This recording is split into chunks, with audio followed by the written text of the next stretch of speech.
The transmission was barely a whisper, frantic, broken, half drowned in static and the unmistakable tremor of fear.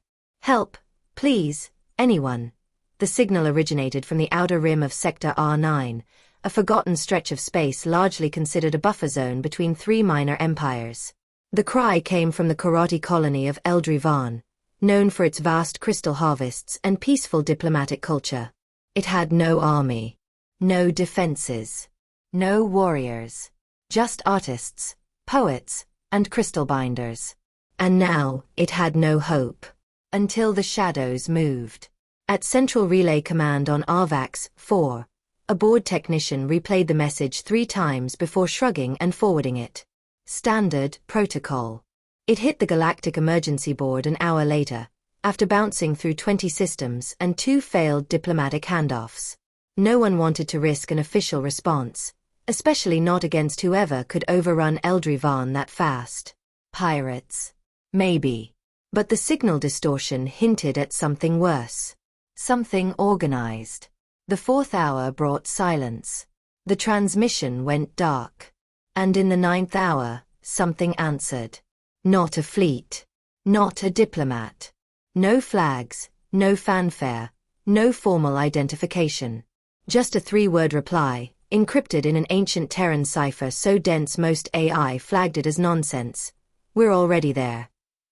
For those few familiar with old Earth military codes, it sent a chill through their core. It was Deathworlder script. Human. Eldrivan was already in ruins when they arrived. Shattered crystal towers leaned into the dust-choked winds. Fires crackled through delicate gardens once designed to resonate harmonic healing tones. The sky shimmered with the oily blackness of an orbital smog shield. On the ground, a Varkari slaver lord named Tresh Moluan watched his forces deploy cages, shock staves, and neurocontrol collars among the terrified karate survivors. Tresh was a conqueror. He had no need for reasons. Weakness was its own justification. Eldrivan had always been soft, unarmed, valuable. And now his. He didn't notice the change in the wind at first. The fires shifted subtly. Smoke curled inward, not outward. A flicker. A flash. A shadow. Then the first scream. A Varkari enforcer dropped, faceplate shattered, body convulsing. No gunfire. No explosive. Just silence, and then a gurgle.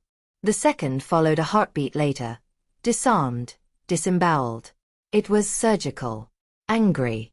Precise. Tresh barked orders. His elites formed a perimeter. Something walked out of the smoke. It wasn't large. Not in the way Varkari judged strength. It was humanoid. Covered in dull black armor that drank the light. Its face hidden behind a helm marked with a single crude symbol. 5 scratches etched like claw marks. A Deathworlder insignia. Human. No introduction. No threat. Just motion. They moved like phantoms. Not soldiers. Predators. 2 more emerged behind the first, then 4. 10. None spoke. None ran. They didn't need to. What followed wasn't a battle. It was a message. The karate would later say the shadows moved with vengeance. That the air turned colder when they passed. That the very soil cried out beneath their boots. One elder swore that time slowed every time a Deathworlder stared at him. Another claimed they saw one of the humans kneel beside a child, place something small in her hand, and vanish before the next breath. But the Varkari saw something else. Death. Inevitable. Inescapable. One by one, their forces were unmade. Not just killed, neutralized with brutal efficiency. Bones shattered in precise angles. Communication lines severed. Command nodes isolated. Tresh fled to his dropship, barking into the comms. Who are they? What are they? The answer came not from a voice, but from the hull of his own ship. Carved into the steel, letters scorched by plasma. You cried for help. We answered. He never made it off the ground. The Galactic Council demanded answers. Who authorized the strike? Who were these humans? Why was there no declaration? But no one had answers. The Terran ambassador shrugged when asked. Deathworlders don't wait for paperwork. But the Deathworlder program was disbanded. On paper. So who were they? Mercenaries? Assassins? Soldiers? The ambassador's eyes narrowed. Survivors. That's all you need to know. Whispers spread. The term returned. Deathworlders. Not just a reference to Earth's classification as a Class 12 hostile biome, but to the legends. Old files. Cold War stories.